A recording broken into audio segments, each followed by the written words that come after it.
matin encore te bénir. Nous voulons encore élever au milieu de nous le nom de Jésus comme un parfum qui se répand, un parfum de bonne odeur. Nous voulons bénir le Christ, bénir l'envoyé de Dieu, bénir celui qui est venu.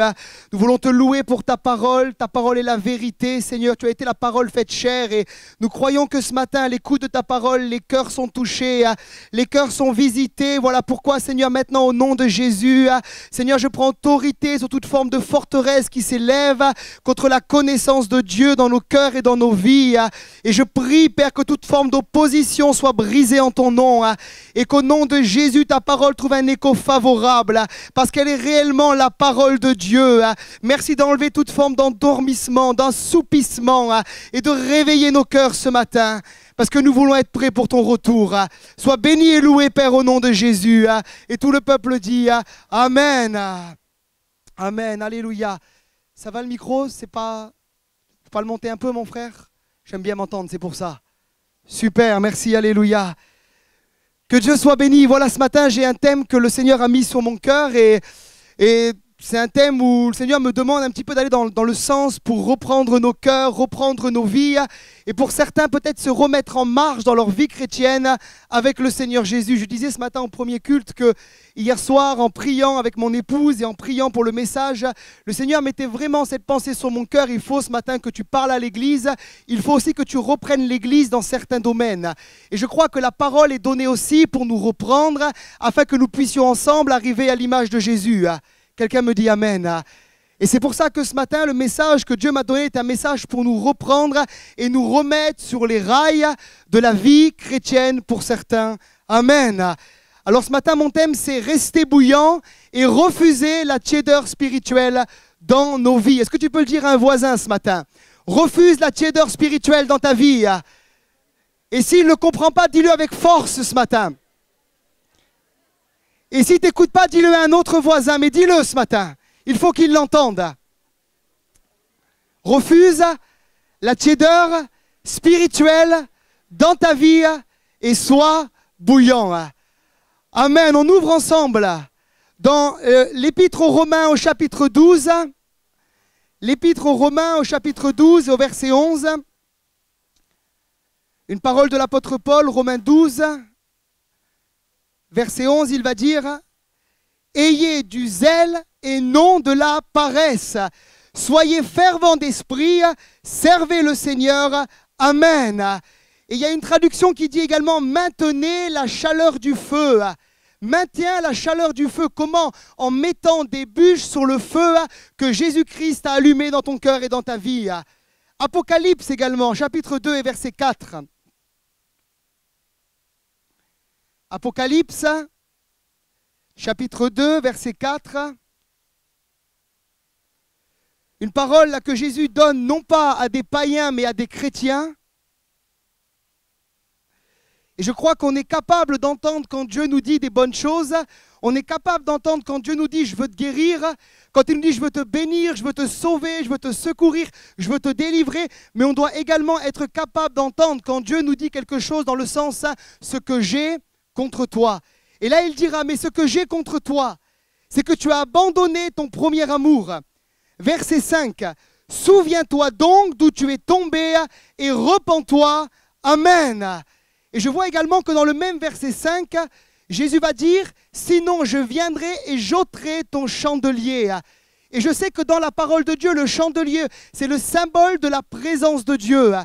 Donc quelque part, je vois que ce matin, si mon cœur n'est pas entier au Seigneur, si j'ai perdu le feu du premier amour, si l'Église de Jésus perd le feu du premier amour, quelque part le risque, c'est de perdre également la présence de Dieu au milieu de nous. Et c'est quelque chose de tout mon cœur que jamais je ne voudrais voir. Ce qui fait la différence dans une Église, c'est la présence du Saint-Esprit. Mais voilà que Jésus dit à l'Église d'Éphèse, ce que j'ai contre toi, c'est que tu as abandonné ton premier amour. Repens-toi. Sinon, je viendrai et j'ôterai le chandelier, j'ôterai la présence de Dieu. Et je vois que dans ce texte, ce n'est pas normal pour Dieu d'abandonner son premier amour. Parfois, lorsque je parle à des croyants dans des visites et que je leur dis que le fait d'abandonner le premier amour n'est pas normal, ils me disent « Mais t'inquiète pas, Stéphane, je ne commets pas adultère. Ne t'inquiète pas, Stéphane, je ne vis pas dans l'homosexualité. Ne t'inquiète pas, Stéphane, je ne vis pas dans l'impudicité. Mais j'aimerais te dire ce matin même, si tu ne pratiques pas ces choses, Jésus dit, si tu as abandonné ton premier amour, il faut que tu te repentes devant lui ce matin. Et il faut que tu reviennes de tout ton cœur à lui. Quelqu'un me dit Amen ce matin. Et je dois être capable d'entendre cette parole de Jésus. Également dans Apocalypse 3, verset 16, on peut le prendre ensemble. Apocalypse 3, verset 16. Là, il parle à une église également, il parle pour des croyants. Il parle à l'église de Laodicée.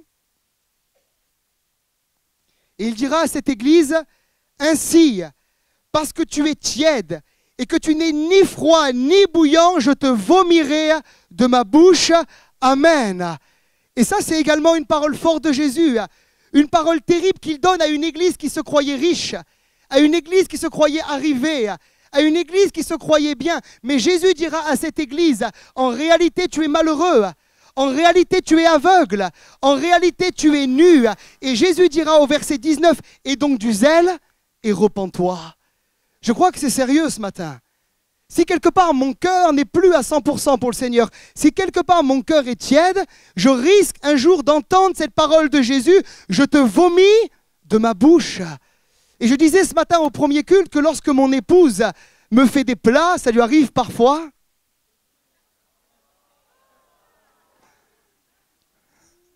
Patrick dit où, hein? En tout cas, elle me fait des plats ou bien qui sont chauds, ou bien qui sont froids. Parce que lorsque je mange des plats qui sont tièdes, quelque part, j'ai mal au ventre et je ne suis pas bien après, vous comprenez?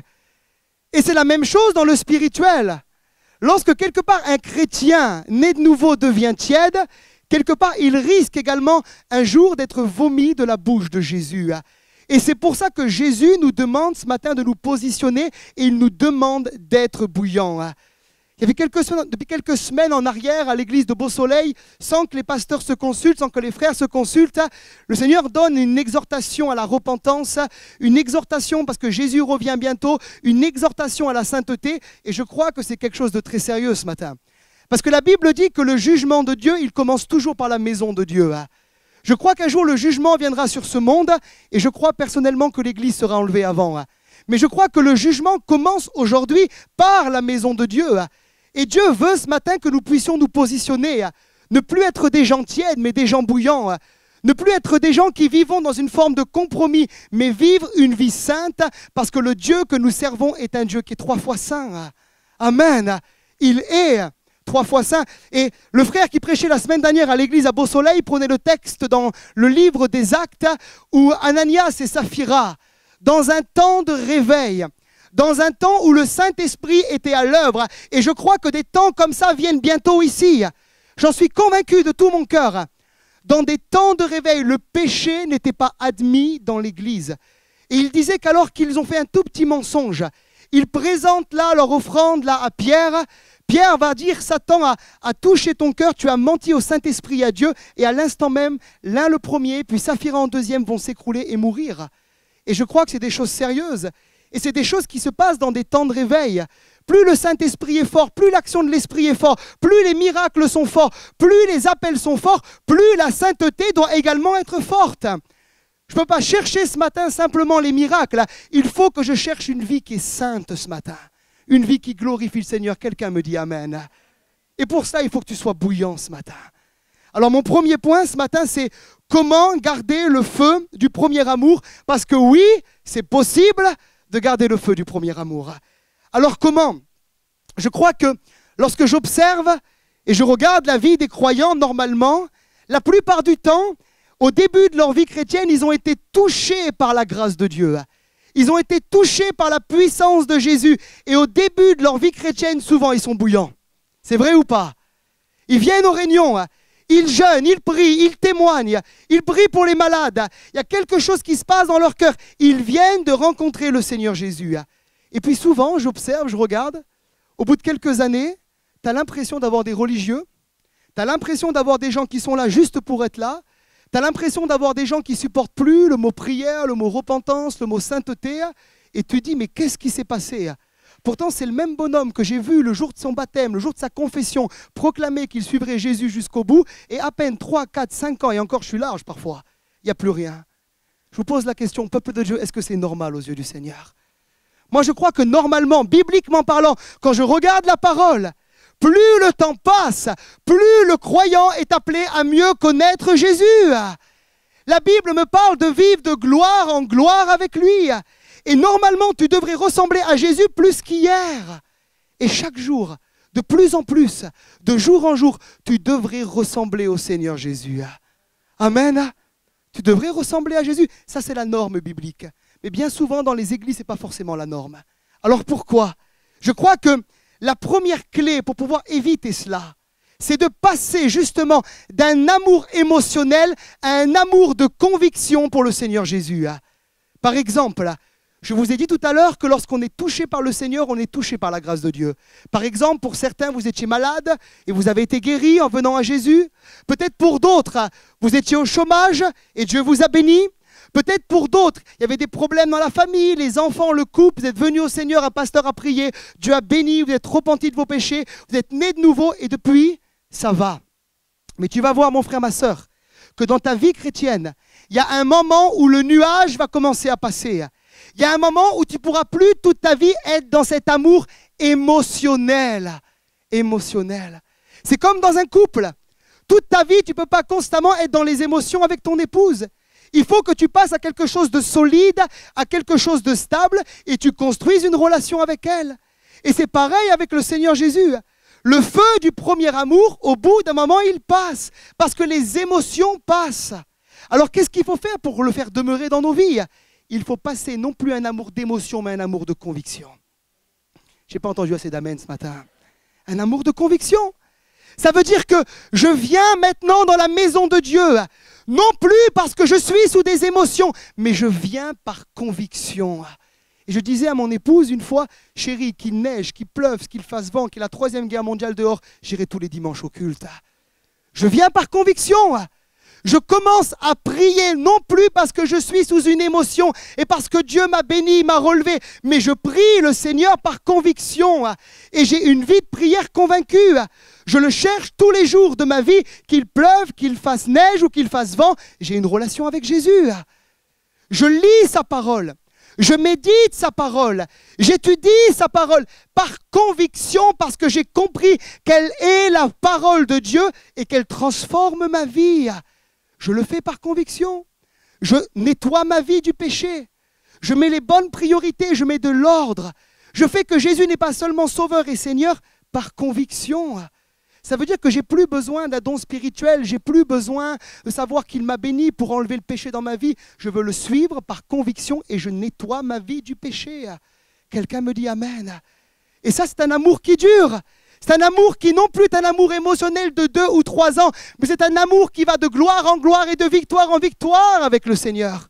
C'est dans ce genre d'amour, dans ce genre de relation que Jésus prend plaisir et qu'il me bénit.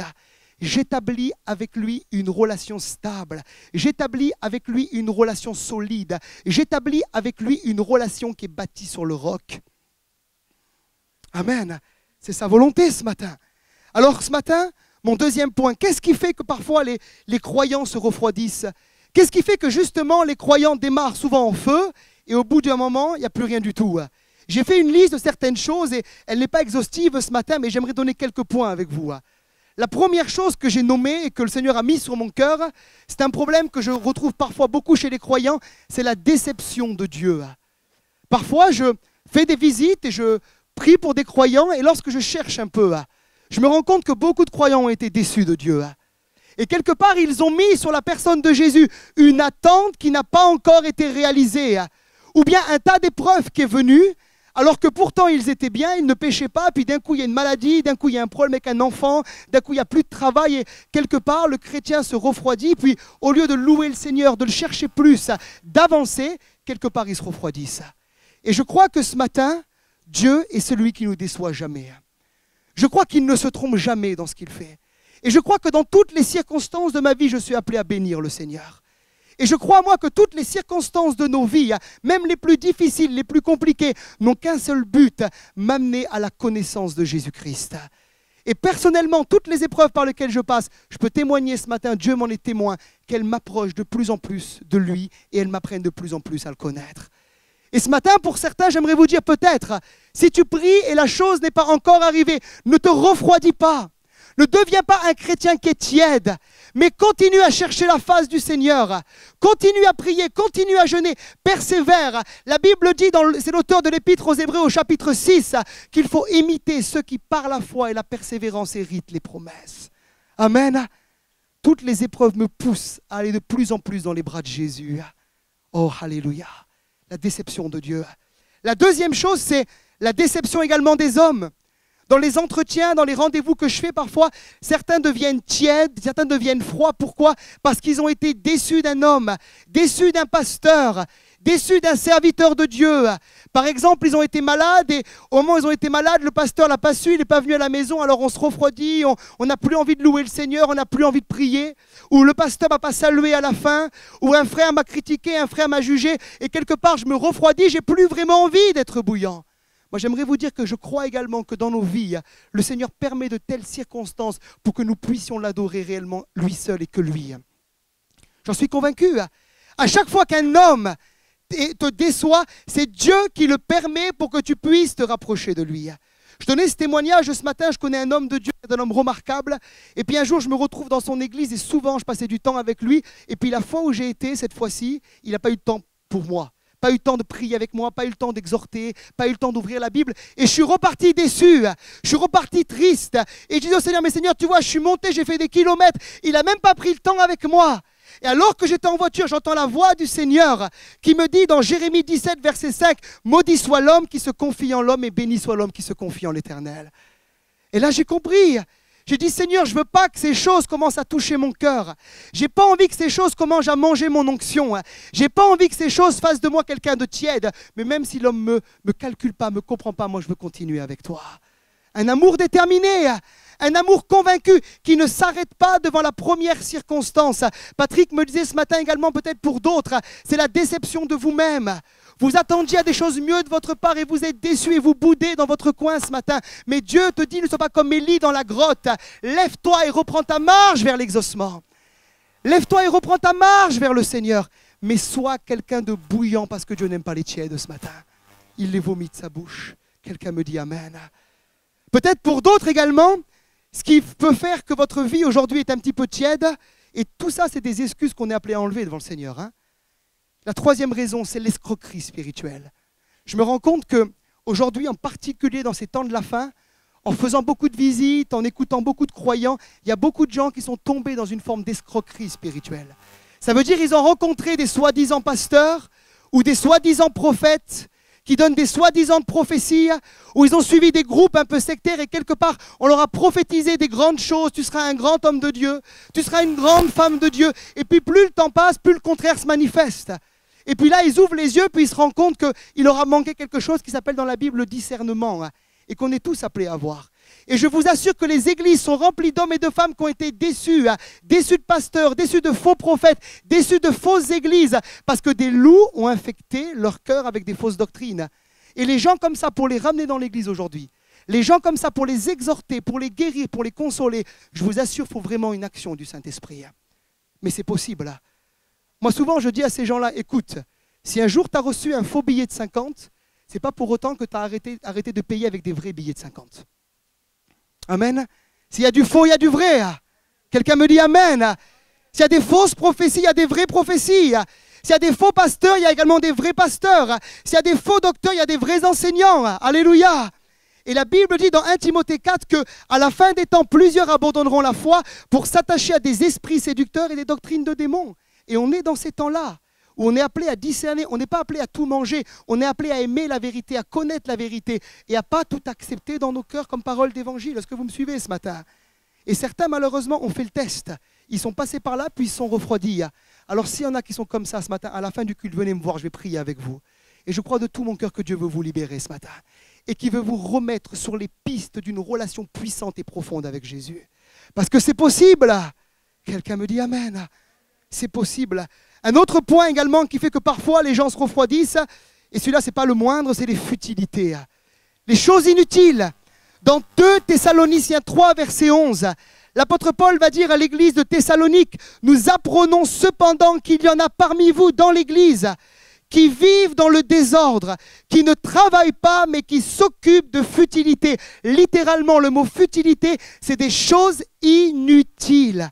Et combien les choses inutiles nous mangent la présence de Dieu dans nos vies. Combien les choses inutiles nous empêchent d'avoir une relation puissante, profonde et établie avec Jésus-Christ. Alors ce matin, je ne suis pas contre les activités. Je ne suis pas contre le fait qu'un croyant fasse du sport, prenne des vacances, de temps en temps parte en week-end. Mais je crois qu'il y a des choses inutiles, il y a des futilités qui font que le croyant, au bout d'un moment, s'il ne trie pas, il va devenir tiède. Est-ce que vous me suivez? Je le crois de tout mon cœur. Je le crois de tout mon cœur. Il y a des croyants, par exemple, où constamment je les vois à droite, constamment je les vois à gauche, constamment dans ce sport, cette activité, ce loisir, ce truc, ça. Et quand je les visite, il n'y a plus rien spirituellement. Ils sont comme cette église où Jésus a dit, tu passes pour être vivant, mais tu es mort. Mais quelque part, il n'y a plus le temps. Il n'y a plus le temps pour passer le temps avec Jésus. Il n'y a plus le temps pour une vraie vie de prière. Il n'y a plus le temps pour nettoyer sa vie. Il n'y a plus le temps pour venir à l'église. Il n'y a plus le temps pour jeûner. Il n'y a plus le temps pour prier. Il n'y a plus le temps pour lire la parole de Dieu. On est occupé à des futilités. Et quelque part, au lieu de bâtir pour le ciel, on bâtit pour la terre. Également, et je suis clair avec vous ce matin, je parle également des carrières professionnelles. Beaucoup de croyants courent après une carrière professionnelle. Mais moi, je n'ai jamais vu un coffre-fort derrière un corbillard. Jamais. Jamais j'ai vu une maison derrière un corbillard. Jamais. Jamais. Tout ce qu'on bâtit ici, on va le laisser ici. Et toutes nos œuvres vont nous suivre pour le ciel. Alors je ne dis pas qu'il n'y a pas le droit d'avoir un bon salaire, d'avoir un bon travail, ok. Mais si ça prend ton culte, si ça prend ta vie de prière, ça t'empêche de passer du temps avec tes enfants, ta femme, moi je crois qu'il faut dire non parfois. Il faut dire non, mais il faut rester bouillant. Il faut entretenir sa vie spirituelle. Il faut mettre des bûches sur le feu. Il faut faire les choses de manière à ce que tu sois constamment et toujours rempli du Saint-Esprit. Tu ne peux pas te permettre de ne pas être rempli du Saint-Esprit, surtout dans les temps dans lesquels on vit. Amen. Les futilités. J'aime une parole de Jésus. Dans Matthieu 6, verset 19, il dira « Ne vous amassez pas des trésors sur la terre, où la teigne et la rouille détruisent et où les voleurs percent et dérobent, mais amassez-vous des trésors dans le ciel, où la teigne et la rouille ne détruisent pas et où les voleurs ne percent ni ne dérobent. » Ce matin, je te pose une question. Où est ton trésor, peuple de Dieu? Où est ton trésor? Tu as une belle voiture, tu as une belle maison, c'est bien. Mais est-ce que tu as une maison qui est préparée pour le ciel? La Bible dit qu'il y a plusieurs demeures dans la maison de mon Père. Moi, je crois qu'il y en aura qui vivront dans des tentes Quechua et d'autres dans des villas. Il y a plusieurs demeures. Et ça, ce n'est pas la grâce, c'est mes œuvres. C'est les choix que j'ai faits sur la terre. Au tribunal de Christ, il me donnera selon mes œuvres. Et je suis appelé à faire des choix. Je suis appelé à être déterminé, je suis appelé à être bouillant, je suis appelé à bâtir pour le ciel. Quelqu'un me dit Amen. Je prenais également l'exemple ce matin dans Matthieu 13 des 4 terrains. Vous connaissez les 4 terrains, je passe rapidement. Dans le premier terrain, vous savez que la semence, elle est tout de suite enlevée. Satan vient, il enlève la semence. Dans le deuxième terrain, vous savez également ce qui se passe. Il reçoit la semence dans la terre, mais à cause des persécutions, pendant des tribulations de l'évangile, il trouve une occasion de chute. Et le troisième terrain, vous le connaissez également. C'est un terrain où apparemment la parole, elle va prendre. C'est un terrain où apparemment on croirait que les gens sont nés de nouveau. On croirait que ça y est, ils vont enfin vivre quelque chose avec le Seigneur. Mais pourtant, Jésus dit que ce terrain-là, dans Matthieu 13, verset 22, la parole est étouffée par les séductions, les richesses et les soucis du siècle présent. Étouffée. Et beaucoup de croyants sont là. Peuple de Dieu, toi qui viens tous les dimanches à l'église, peuple de Dieu, toi qui viens toutes les réunions de semaine, toi qui viens le mardi soir, est-ce que la parole produit encore quelque chose en toi? Est-ce que la parole, quand tu l'écoutes, elle te transforme?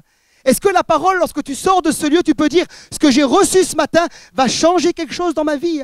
Si la parole ne produit rien, si la parole est infructueuse, ne cherche pas du côté du semeur qui est le pasteur, ne cherche pas du côté de la graine qui est la parole est parfaite, mais cherche du côté de ton cœur.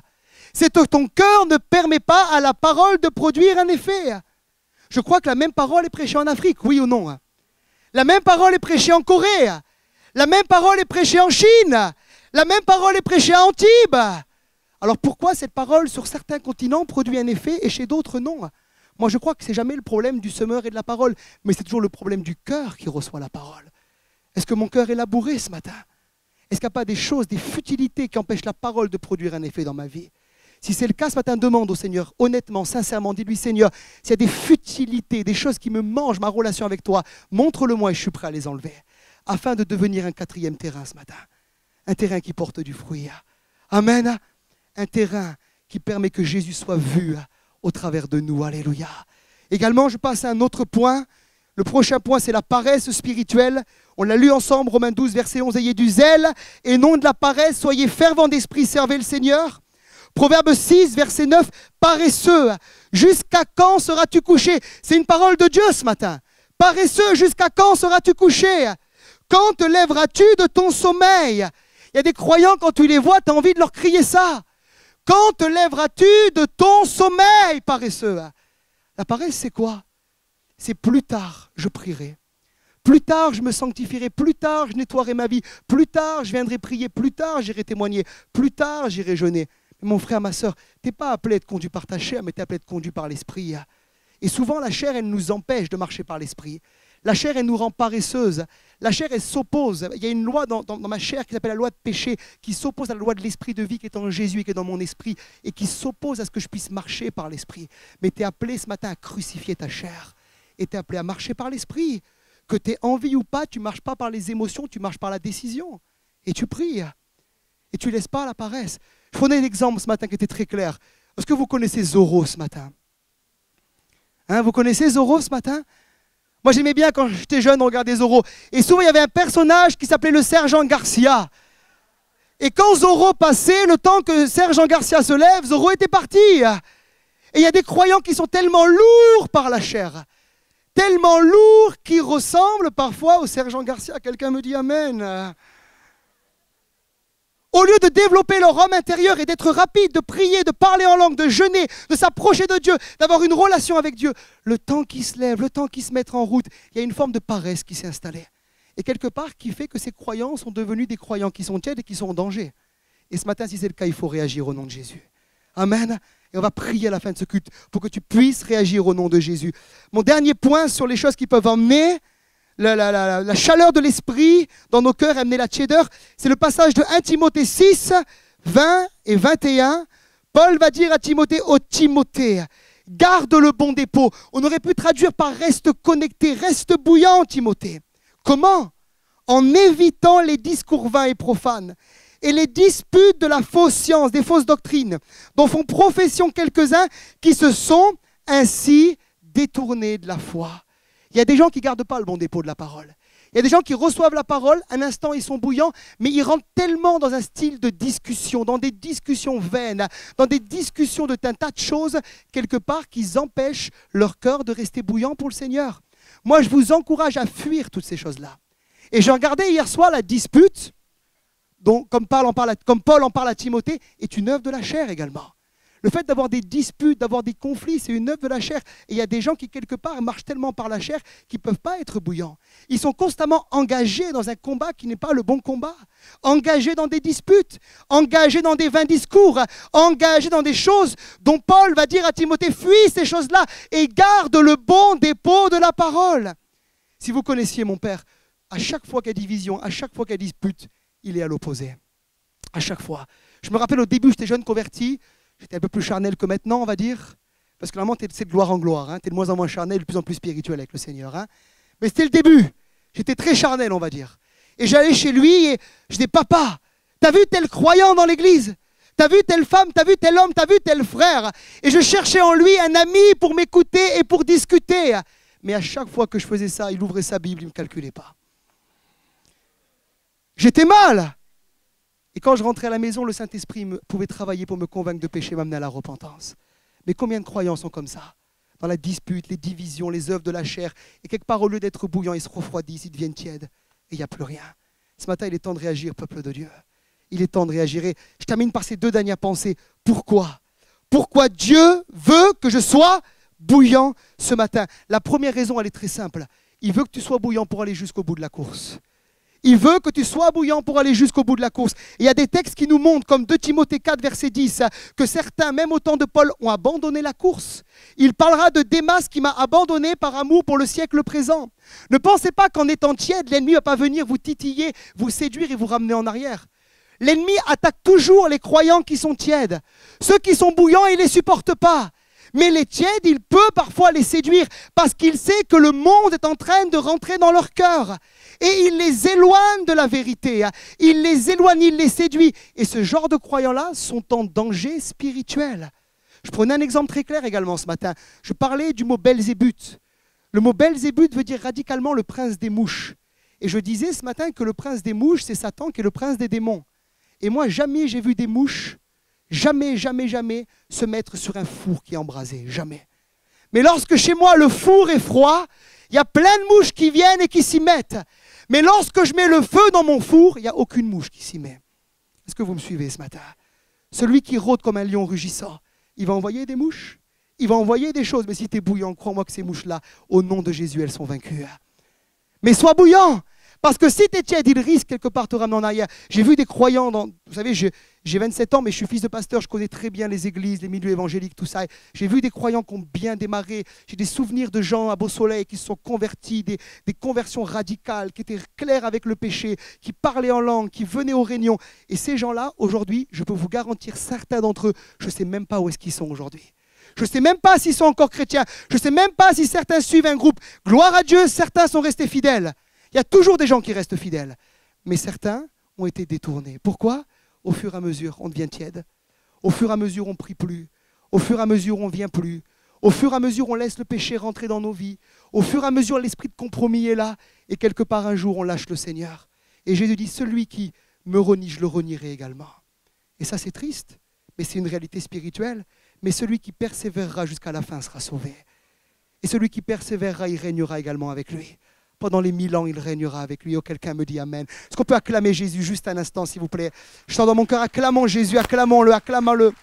Oh Seigneur, sois béni, sois béni, sois béni, sois béni. Sois béni pour ton œuvre, ton œuvre dans les cœurs ce matin. Alléluia, gloire à toi. Jésus, mon dernier point.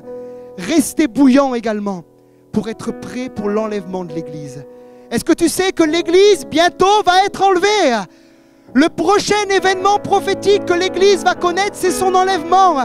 Les morts en Christ vont ressusciter et les vivants vont être enlevés et changés et vont partir sur les nuées à la rencontre du Seigneur. C'est ce qu'on appelle notre réunion avec lui. Et Jésus va prendre des hommes et des femmes qui sont bouillants. Lisez Matthieu 25, la parabole des vierges sages et des vierges folles. 5 d'entre elles étaient prêtes. 5 d'entre elles étaient remplies d'huile. 5 d'entre elles étaient prêtes le jour où l'époux est venu. Mais 5 d'entre elles étaient vides. 5 d'entre elles s'endormaient. Et c'est peut-être toi ce matin. Et quand l'époux est venu, la porte était fermée. Et moi, après, je vous laisse libre à ce niveau-là, mais je crois que ces vierges sages, elles vont connaître les 7 ans de tribulation. Et pour être sauvées, elles seront martyrs pendant la tribulation. Et moi, je crois que Jésus veut nous l'éviter ce matin. Il veut une église qui est remplie du Saint-Esprit et qui est prête pour l'enlèvement. Qui est prêt pour les noces de l'agneau ce matin, qui est prêt à partir avec le Seigneur. Oh, je sens la joie du Seigneur qui est là ce matin. Est-ce que tu es prêt ce matin? Jésus revient. Est-ce que tu es prêt? Est-ce que tu es rempli du Saint-Esprit? Oh Seigneur, je te loue ce matin, je sens la présence de Dieu qui est là. Est-ce qu'on pourrait se lever ensemble rapidement? Oh ribabashiku mamamasindo marikayo rababasiku matikalaya ribabili kuribabashikama. Oh Jésus, nous t'attendons ce matin. Oh ribababa kutiriba divarimasuki manikai. Oh ribabada shikubi divai misoi. Oh, je sens la présence de Dieu qui est là ce matin. Oh Jésus, nous t'adorons, tu es le roi de gloire. Tu viens bientôt, tu viens bientôt. Et nous voulons examiner nos cœurs ce matin. Nous voulons nous repentir si nous sommes tièdes. Nous voulons lâcher le péché si nous sommes dans le compromis. Nous voulons revenir à toi de tout notre cœur. Nous voulons croire les avertissements que tu donnes par les dons, les avertissements que tu donnes par les prédications, par les messages. Et nous voulons venir à toi ce matin. Pour ma propre part, pardon pour toutes les choses que je pourrais faire et que je ne fais pas encore. Seigneur, Jacques dira que tout le bien que je peux faire et que je ne fais pas est un péché. Et pour cela également, je te demande pardon ce matin. Sers-toi encore de moi, sers-toi encore de nous. Que comme l'église d'Éphèse, personne ne puisse perdre le chandelier. Que l'église d'Antibes ne perde pas le chandelier, mais que l'église d'Antibes voit l'huile du Saint-Esprit couler à flot et à flot et à flot et à flot dans le nom de Jésus. Oh Seigneur, que les pécheurs viennent à la repentance au milieu de nous. mais que d'abord le peuple passe par la repentance. Que d'abord le peuple passe par la repentance, parce que le jugement de Dieu commence par la maison de Dieu ce matin. Je te loue et je t'adore dans le nom glorieux, merveilleux de Jésus. Pendant qu'on est devant le Seigneur, j'invite tous ceux et celles qui ce matin désirent se repentir devant le Seigneur et dire au Seigneur, moi je veux être quelqu'un qui est bouillant ce matin, je veux lâcher mon péché. Simplement venez sur le devant, on va prier avec vous ce matin. Ceux à qui Dieu a parlé, ceux qui savent qu'ils ne sont pas prêts pour partir encore avec Jésus qui revient bientôt, venez sur le devant ce matin. Venez sur le devant. Et s'il y a des personnes qui sont nouvelles également, qui veulent recevoir Jésus, venez sur le devant également. Pour recevoir le Christ le Seigneur. Pour recevoir le Christ le Seigneur. Pour recevoir le Christ le Seigneur. Celui qui vient bientôt. Celui qui vient établir son royaume sur la terre pendant 1000 ans. Celui qui va régner. Celui qui va mettre des nouveaux cieux, des nouvelles terres. La Jérusalem céleste descendra du ciel. Toutes ces choses sont devant nous. Mais il faut être prêt. Il faut être prêt. Plus de compromis, plus de péché dans nos vies, plus de péché dans l'église. Rien, une église sainte, une église belle, une église parfaite, sans rite, sans tache, ni rien de semblable. Une église qui aime son Sauveur et qui est prêt. Vous qui êtes devant, élevez vos mains vers le Seigneur. Élevez vos mains vers le Seigneur. Élevez vos mains vers lui. Et ceux dans les rangs également, élevez vos mains vers eux. Élevez vos mains vers eux et priez pour eux. Et dites, Seigneur, je te demande pardon ce matin. Pardon pour ma tiédeur, pardon pour mon péché, nomme ton péché, confesse ton péché ce matin. Confesse-le devant le Seigneur. Confesse-le devant le Seigneur. Dieu me parle, il me dit qu'il y a des hommes qui sont là ce matin, qui ont besoin de repentance sur la pornographie.